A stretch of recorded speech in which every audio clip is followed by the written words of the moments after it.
Today in Modern Church History, we talk about the life of Abraham Kuyper, Part 2. Last time we looked into the strange reality of how, as a young man, Abraham Kuyper, as a preacher, as a Dutch Reformed preacher, he was a skeptic, a theological liberal, an unbeliever who needed to be regenerated and born again. And we saw how God had mercy through the witness of the members of his congregation, especially one lady. And so Abraham Kuyper was transformed from being a liberal in his theology and a skeptic, an unbeliever, a man who at the university would applaud when his professor would deny the bodily resurrection of Jesus, into a Christian preacher, and he was truly prophetic. By the time he reached Amsterdam, there the conflict was brewing between the Orthodox Church in Amsterdam and the state church. In this segment today, we're going to talk about Abraham Kuyper and the Reform movement that he led in the Dutch Reformed Church, and then we will also look at him as an educator. Yes, there's good reason why Abraham Kuyper's spiritual descendants who came to the United States were passionate about Christian day schools. And that's why by the 1930s, almost every place where there was a Dutch settlement, there were Christian day schools. And also, as time would go on, there would be Christian colleges established by people connected to the Christian Reformed Church or the Reformed Church in America. And then we're also going to look at Kuyper's worldview thinking. And we're going to see how he had some very important ideas about the relationship between church and state, and really the role of Christian in society. In other words, he had a public theology. Now let's go back though to Abraham Kuyper, and he is in the church in Amsterdam. He has already resigned his ministerial office because he has been elected to the Dutch Parliament, and he is in the second chamber, but he's still functioning as an elder in the church in Amsterdam. Now in the church in Amsterdam, he is part of a church there that is Orthodox, more Orthodox than churches in other areas throughout the Netherlands. And their church has taken a stand for confessional subscription for their office bearers. In plain English, that means that their ministers and elders and deacons need to subscribe to the Reformed confessions, like the Heidelberg Catechism and the Belgian Confession of Faith and the Canons of Dort. Also, they took a stand that if a young person would make public profession of faith, that person needed to give testimony to the fact that they did believe in Jesus Christ, they were sorry for their sins, and held to the doctrines of the church. Now that led to controversy. The problem is that the state church no longer required conformity to the confessions. They just said ministers needed to promote the interests of the kingdom of God in general, in a very vague sense, especially the interests of the state church. So tension began to develop between the hierarchy in the state church and the faithful members in the church in Amsterdam. There was tension over this matter of confessional subscription. And then secondly, the consistory took the position, and rightly so, that unbelieving young people could not be admitted to full membership and to the table of the Lord.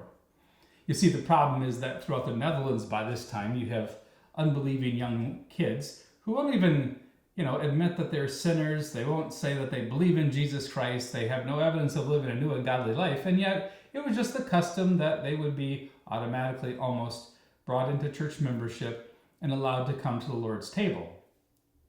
Well, the church in Amsterdam, with Kuyper's backing, said no, only believing young people who make a credible confession of faith may come to the table of the Lord, because the table of the Lord is only for believers. Now, this was something that was controversial. The church assemblies began to act against the consistory of Amsterdam in a very hierarchical manner. The classical board suspended 5 ministers in the church in Amsterdam and 42 elders, yes, that included Abraham Kuyper as well, and 33 deacons. And the classical board also, they wanted to take control of the church property, so they changed the locks on the cathedral consistory room and put steel panels on the inside so they could take possession of all the property. Well, the synod, when it met, upheld these actions, and they proved the deposition of the Amsterdam office bearers. The state church no doubt thought that they could control the situation. They would deal with a few rebels. But what happened is that 200 congregations together left the state church along with 100,000 people. Now, many of those churches lost their property because prior to this, they had been part of the Dutch Reformed state church. And so the state church claimed all the property was owned by them. And so these new churches did have to get active in finding places to worship and or building a new church building. Now, Abraham Kuyper and this movement called themselves the Doleantie, or the grieving ones, or the aggrieved ones. And the idea was that they grieved about the state of the Dutch Reformed state church. They also viewed themselves, very importantly, as the true continuation of the historic Dutch Reformed state church, because they said, we are in the line of the church of the past. We are the ones who hold to the Reformed confessions, which have been jettisoned by the modernists. So the result was that in the Netherlands now, you had really three main different churches. There was the larger, much larger state church, and then you had the Afscheiding, which had been a church that came out of the state church back in 1834. The result is that in the Netherlands, there were now three prominent churches. First of all, there was the Dutch Reformed State Church, which was by far the largest. And then there was the Afscheiding, which had come into existence in 1834. This was also a reform movement that involved mostly people who were blue-collar workers or farmers, people who were poorer. They had been bitterly persecuted. And now suddenly you had the Doleantie, or the aggrieved ones.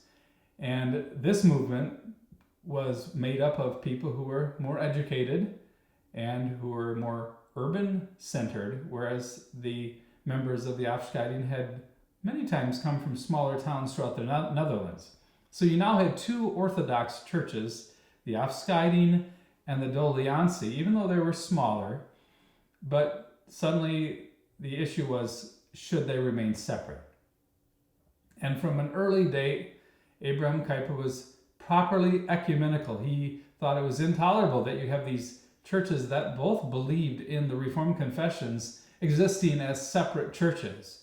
And so a process would be begun that did result in the two churches joining each other and becoming the GKN, or the Gereformeerde Kerken. And so that would be a positive result of Kuyper's ecumenical work. Now, we turn now to the issue of Kuyper as an educator. One reason why the poor persecuted members of the Succession or the Afscheiding, the earlier reform movement of 1834, under leaders like Hendrik de Kock and others, the reason why they had immigrated to the United States was to be able to have Christian education for their children. So during this period of time, Dutchmen continued to immigrate to the New World. Now, of course, that began some centuries before. What was New York originally called? It was called New Amsterdam. And so there were Dutchmen who came very early on to the Americas. But now in the 1800s, the churches that were not approved by the state, the Afscheiding, the members of those churches were persecuted, and they were not allowed to have Christian schools that were run by the parents. The Dutch government had not allowed the Christians of the Succession to educate their children according to their own principles and their own confession. So not only did the followers of the Succession immigrate to the United States to avoid persecution and poverty, they were persecuted. For example, the government would have soldiers come, and they'd force the soldiers to, they would make it so that the people would have the soldiers stay in their home, and they'd have to pay for the upkeep of these soldiers, and the soldiers would be rude and worse than rude towards the people. So, and also they would sometimes try to stand in the way of the churches even meeting for worship. But another reason why some members of the succession or offscouting left for the United States was to have freedom to educate their children in line with the scriptures. What had happened in the decades previous to this was that during the Napoleonic rule, Napoleon had conquered the Netherlands, a law of 1806 did not allow for private elementary schools, although the private ones received no state aid. The state schools, the public schools, had to teach a form of Christianity without doctrine. And then students who wanted catechetical training were granted time off during school to go to their church. Now, this was a major change from policy prior to 1795 when state schools taught the Heidelberg Catechism, for example, in class. Now, an important pillar in Abraham Kuyper's political platform as he became involved in government was Christian education. Now, especially there were two things. First, he wanted to have Christian parents have the freedom to start Christian schools, and then on top of that, for their tax money to fund them. Why should they pay separately for their own children's school, and now their tax money have to support everybody else sending their kids to other schools? Also, he advocated for the right for a new Christian Reformed university to begin, which would be the Free University.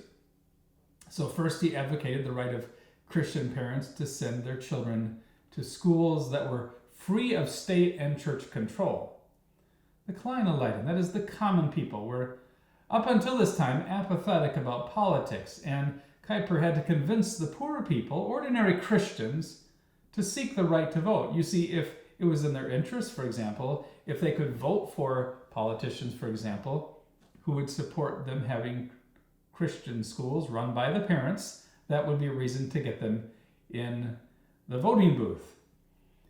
His quest for the establishment of distinctively Reformed Christian schools aroused their interest. And this was a factor that caused many of the common people to get involved in politics, just like today. The opportunity to have better schooling for one's children can be a reason why a person might vote for a certain politician. So this was an issue that excited and interested them. In 1878, though, as Kuyper is getting involved in politics, Capine van de Capello, who was a liberal member of Parliament, initiated legislation that would cripple Christian schools by forcing them to meet standards that entailed expenses they could not afford. Even though Kuyper's party, which was the anti-revolutionary party, and also the Roman Catholics, who had their own schools, opposed this, they were in such a minority that they lost, and this law took effect. So this was an attempt to go after Christian schools. Now, this convinced Dr. Kuyper that he needed to lead the fight for equality and public funding of Christian schools. But that bad law would remain in effect until 1889. Groen van Prinster was a reformed politician who paved the way for Abraham Kuyper. Abraham Kuyper would become the leader of the anti-revolutionary party. Well, the person who paved the way for this new Christian party, really this party for reformed Christians, was Groen van Prinster. In 1871, he began working with Kuyper, and his anti-revolutionary philosophy, which was anti the French Revolution and the atheism and secularism in that, provided sort of the ideology for Kuyper's political movement. But this van Prinster was not an effective leader, but he advocated for Christian schools. Now, what he was able to pull off, that is van Prinster, was that he got the government to agree that Christians could operate private schools, that is, parents could band together and start a local Christian school over which they would have oversight. The dads would be on the board, and they could do that, but they had no public funds. It's just like in most states in the United States where Christians who support Christian day schools need to pay tuition for that, and there's no government money for that, even though these same parents are paying tax money to support the local public schools, the secular schools, the government-run schools. So the people who paid for such Christian schools in the Netherlands had to support the state schools as well with their taxes. Now, Abraham Kuyper's political party was successful in time in gaining approval for the government also funding parental-run schools. In 1889, the Protestant and Roman Catholic coalition, they were able to get the passage of an Education Act that allowed private schools to obtain 1/3 of their expenses from public funds. So that was a big start. This victory assured the financial viability of many private schools that were run by parents who were farmers and didn't have a lot of money. And this was a blow to the secularists who wanted to have a monopoly over education. But as time would go on, there would be progress. A biography of Kuyper named Goldrich states that full funding for private schools did not come until a revision of the Constitution in 1917. So when 1917 came, then that was a new day for the parent-run Christian schools. Suddenly, the state would provide the funding, even though the parents could have control of the board. So Abraham Kuyper was successful in his attempts to advocate for Christian schools and also to provide for their funding. One side effect of all this is that the Kleineleiten, the small people in the Netherlands, became politically aware and also would vote for his party. Now, second, Abraham Kuyper advocated as an educator for a Christian university that he wanted to have free from church and state control. So it's not so surprising that that university became called the Free University, or the Freie Universiteit, because it was free from government control and it was free from denominational control. Since the historic universities in the Netherlands like Leiden had become apostate and unchristian, Kuyper thought it was necessary to have a new university based on Reformed principles. He wanted a university where the biblical theology of Reformed orthodoxy would inform the teaching on all of the subjects in the curriculum.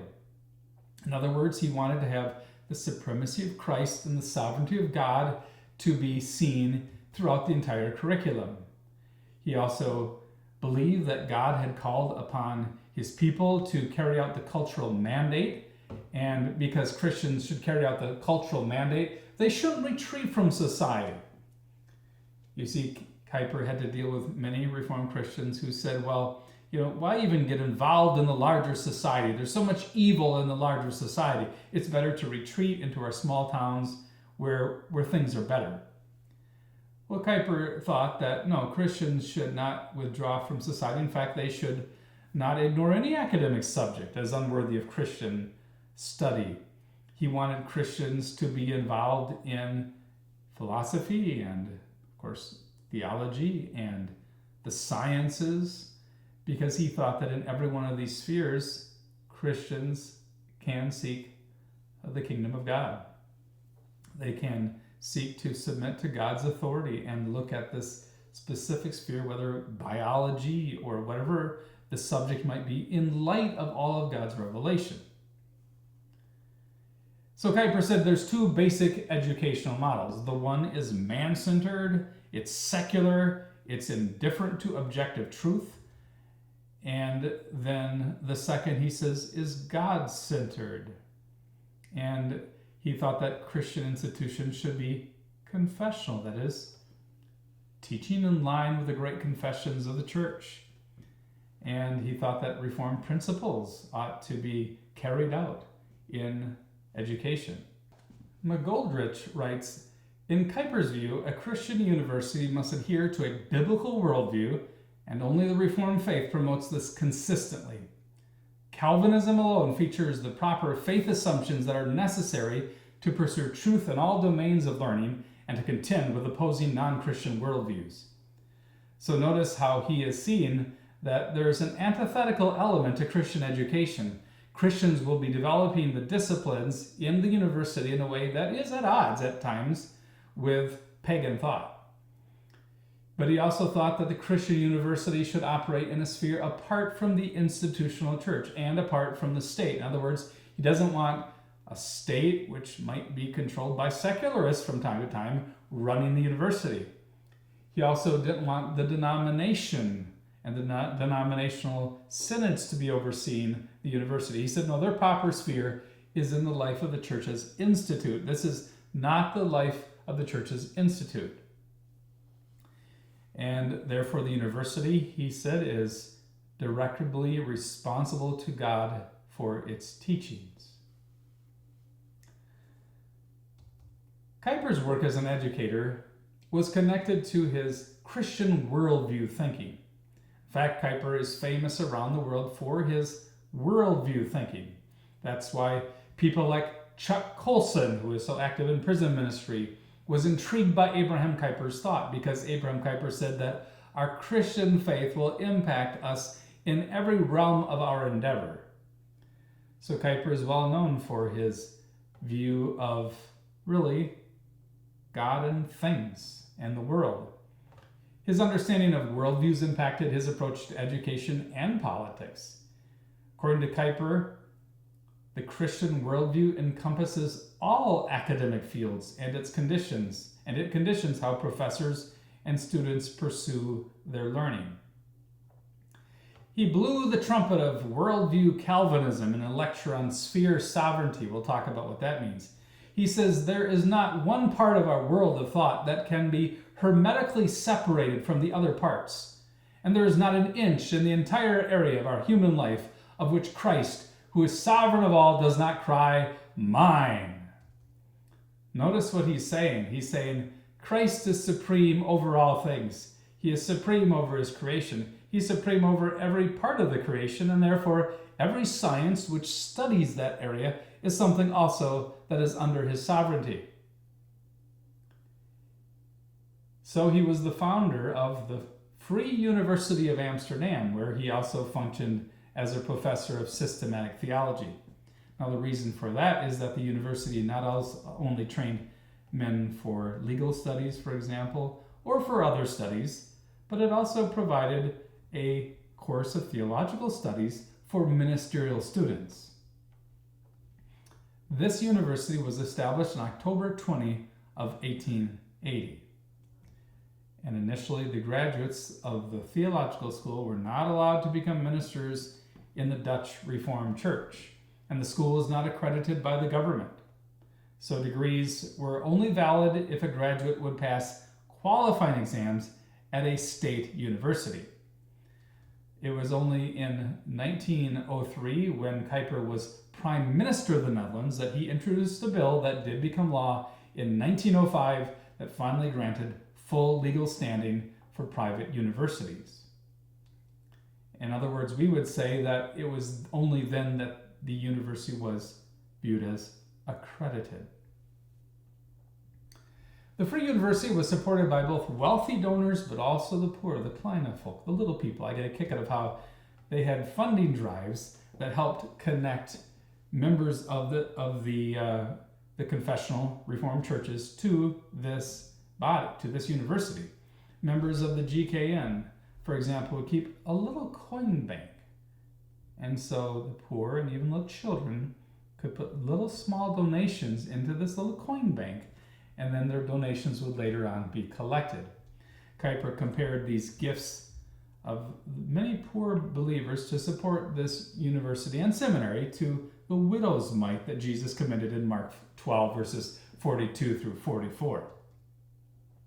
In fact, Abraham Kuyper and Dutch Calvinists in America later would foster a covenant consciousness that emphasized the importance of a distinct Reformed Christian education. And grandpas and grandmas in the Netherlands thought it was very important, not only that they had supported the education, the covenant education of their children in Christian schools, but they wanted also to support the education of their grandchildren. This sort of covenant perspective meant that Calvinists, as James Bratt says, did not exist as lonely individuals, but as part of a corporate body, which gave them strength even as they contributed to its vitality. In the United States, of course, we have a rampant individualism. In the Dutch Reformed churches, there was a covenant consciousness, a sense that God establishes his covenant in generations, that he uses the older generation teaching God's word to the younger generation in order to work faith in them. And so there's this sense of a generational Christianity. James Bratt says that covenant consciousness ensured that the next generation would be steeped in faith and heritage by means of thorough nurture in home and school. And we could add in the church too. This regard for children, Bratt says, as objects of covenantal training rather than as objects of evangelistic efforts, constituted at once the bedrock and summit of broader covenant consciousness. Notice how the Dutch Reformed believed that God would show mercy in generations, as he did in the Bible, how he was the God of Abraham and Isaac and Jacob. And so today, in these last times too, they believed that God showed mercy in families and in generations. Not that God saved all of the physical descendants of believers, which God didn't do in the Old Testament either. For example, Isaac had elected Jacob and reprobate Esau. Also, the Reformed believers, they cherished the Reformed form for infant baptism. It involved a prayer that read that these children, these baptized children, may be piously and religiously educated. And that was understood to mean that Reformed parents not only nurture and teach their children in the home with daily Bible readings and prayer, but also send their kids to their denomination's Christian day school, even though it wasn't a denominational one, but it was run by dads and moms who were part of a specific church. And that's why, too, the consistory, when they would, on their biannual family visitations, it was called Hausbesuch. That continues to be a tradition in the Reformed churches, where every year the minister and elders will visit each one of the families in the congregation to see how they're doing spiritually. So during Hausbesuch, house visitation, the elders would inquire about compliance. Were the dad and mom, were they educating their children at home? Were they making sure their children were in catechism at church? And were they sending their kids to a Christian school? James Bratt writes, underscoring family centrality, these schools were not legally parochial. Instead, they were governed by associations composed of their students' parents. And yes, that's exactly what was the case, as is the case in the Reformed schools that have been started throughout the United States, from the East Coast to Michigan to Illinois to Iowa to Minnesota to California. The dads historically would sit on the board.